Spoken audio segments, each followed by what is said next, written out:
Good morning. Welcome to droidCon APAC. It's around 3 a.m. here in Berlin, Germany, where our production team is located. For many of you who are attending from the APAC region, it's either early morning or perhaps even midday. With that region covering so many different time zones, it was really a challenge to find one that we thought would work for the most, as many people as possible. But we also have some people dialing in already from the US, from South America, from Africa. So lots of different regions represented, but we're going to be pushing here through here all night here in Berlin and bringing this conference to you, and we're really excited to do that. We're thrilled to have so many of you with us today. Getting to this point has really been for us an incredible journey, and as we started the year in hopes that we would be able to do physical conferences, it became readily apparent early on in the year that really there was not going to be a chance to hold physical events. And we consulted with our team and consulted with many of our partners worldwide and looked at how could we fulfill during this year of COVID our mission, which really is to support the Android community and advance knowledge on a global scale. In consultation with our partners, one of the first things we did was launched a global webinar series focused on free events, twice a month, focused on 4 areas: Jetpack, Advanced Kotlin, multi-platform, and something we called hands-on and in-depth, which was really all about tooling, CI/CD, testing. It was great. We had about 14 webinars with over 30 speakers joining us, and in that time we received worldwide about 19,000 registrations from over 80 different countries. And that was a fantastic success for us and allowed us to continue to support the community worldwide. And we also learned a lot ourselves about delivering virtual content, about how to run a virtual Q&A session, how to onboard speakers, how to ensure that we could really connect with people in a meaningful way in a virtual world. So while we were unable to be with you all physically this year, we were able to accomplish a lot of things that sometimes are difficult, like onboarding new speakers, mentoring new speakers and first-timers. And that was really exciting for us to see some of the growth in the community and among people who don't normally maybe get a chance to present at a physical droidCon because there's simply not one in their region. So it was a great success. We're optimistic about the future going forward. We'll probably continue to support this global webinar series, even while we plan next year to hold physical events. In preparation for droidCon APAC, which is our third of our large regional droidcons this year, we started out with droidCon EMEA, we then went to droidCon Americas, and then we consulted with our partners in APAC. And I just wanted to give a shout out and a big thanks to our partners all across the region who host physical droidCon events in their communities.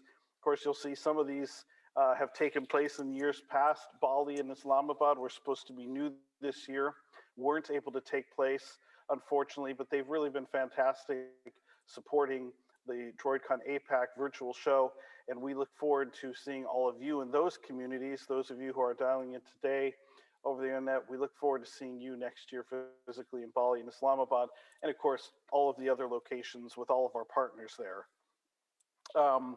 So that's going to be really an exciting thing next year, to be able to be physically with the community again. It goes without saying that all these events are really first and foremost community driven. And so when putting together our program committee, we drew heavily from our partners in droidCon Vietnam, droidCon India, partners in droidCon Bangladesh, as well as many other great community organizers from across the region. So I wanted to give a major shout out and a big thanks to our program committee, who poured through several hundred submissions to bring to you the most relevant and inclusive content and program for this particular event. We're very, very grateful to them for their help and support that they do on a volunteer basis.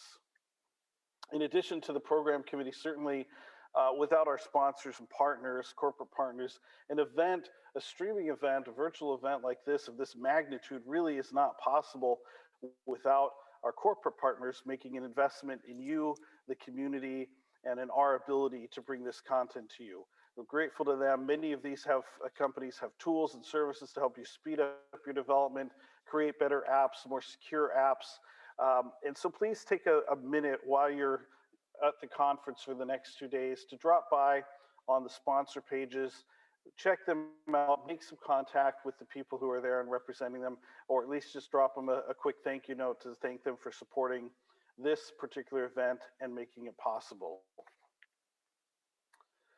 So who's attending droidCon APAC today and tomorrow? We're happy to share with you right now that we have people attending from over 68 different countries today. The vast majority certainly located in the APAC region, but really people are going to be viewing from all over the world, and over 1,100 attendees. And it's a huge accomplishment. We're really, really grateful to all of you who are joining us today. And while we do look forward to seeing all of you again next year, this really was a focus for us, was bringing the world together, and we think that there is a lot of ways at this particular event to meet and interact with a lot of new people. I wanted to give you just a brief overview of the event and how to get the most out of it. Certainly most of you are using the desktop application Talk. For many of you, you may not know that on the Google Play Store, there's the Talk app. I would encourage you to download the app because there are different ways for you to be able to interact with other participants, other attendees and sponsors, even during the various conference sessions. While they're going on, you are able to schedule a video call and jointly view kind of what everyone does with the Netflix parties or viewing parties nowadays. You're able to interact live with other participants while you're using the desktop version of the Talk app and also the mobile version. So there's a lot of great ways to do that. You can certainly check out the partner network that's there, job boards, prize drawings. Also, you can look at who else is attending and make contact with them. You'll see under their names the ability to initiate a chat first, which is how you always want to contact people. Make sure you initiate a chat first, and then you can go and even schedule a video call and interact with other attendees. There's another thing you'll see on the agenda. There are 2 spots this year, this particular event. You'll see them during what we have as our lunch breaks. They are the speed networking sessions. The speed networking sessions are a lot of fun. We've done them at the last 2 virtual events, and they're a huge hit, and it's a great way to meet and interact and almost to simulate that live experience, because this is something we do at all of our physical events. We get people together, we line them up, have them introduce each other, and it's a lot of fun. And here at this particular event on the Talk application, you can do the speed networking. And an important note on that, the registration for the speed networking opens up 1 hour, maximum of 1 hour before the speed networking session starts. And there's a hard cutoff about 10 minutes before the speed networking session starts. And that way, our engineers can configure the speed networking and do all the matchmaking and the pairing up. And these calls will then start automatically. They'll be Jitsi calls that will start automatically in the app. You need to accept the incoming call, and then you'll be paired, and you'll have 5 minutes to talk and interact with the other person on the other end of the call, on the other end of the video call. And at 5 minutes, there'll be a hard cutoff, and it'll switch to an automatic call again. So you'll have about 40 minutes to do that. And again, please take the time. We'll notify you over the announcements when the registration is open and when it's closing. But please only sign up if you're going to be there, because otherwise, when somebody goes into that video call and they're matched with you and you're not there, they have to wait for 5 minutes, and that's not a lot of fun. So that's really one of the best ways to get the most out of this event. I wanted to take you just for a quick behind the scenes look. We did this at droidCon APAC, but there's a lot that goes on behind the scenes here.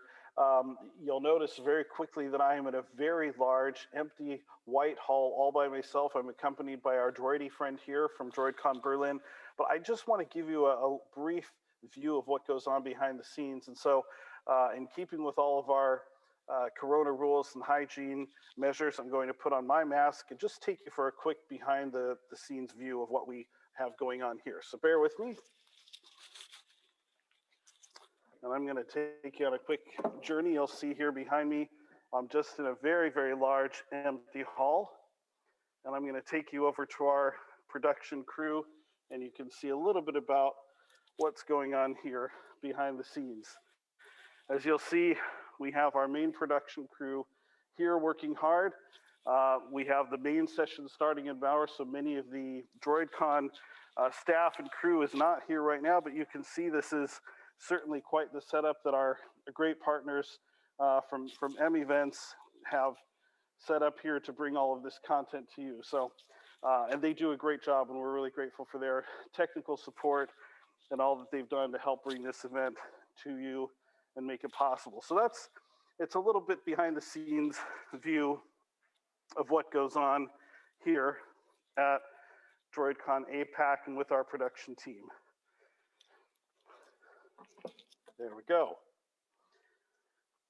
So if any of you have been at a droidCon in the past, you'll know that some of the names, and I get to take this off now, some of the names that are synonymous with droidCon are Chet Fawson and Romain Guy from Google, who have been gracious enough over the years to come to many of our droidCons and keynote those events and share a lot of their insights about the past development of Android versions, how we got where we are today. And they have graciously agreed to do that for us today. They're going to be calling in over there. It's quite late in California right now where they are, but we are going to be welcoming them to the stage shortly here. Again, that will start here very quickly. The rest of the program is as outlined on Talk. And so I'm going to sign off here quickly. As most of you know who've been at any of our online webinar series or the last two events here, the virtual events, you know that I like to keep my remarks very short. This event is really about you. It's about the community, the speakers, and our partners who support it. And so I'm going to sign off, but I'll be back in just a minute to welcome Chet and Romain onto the virtual stage. So stay tuned, and we'll see you all in just a few minutes. Thanks.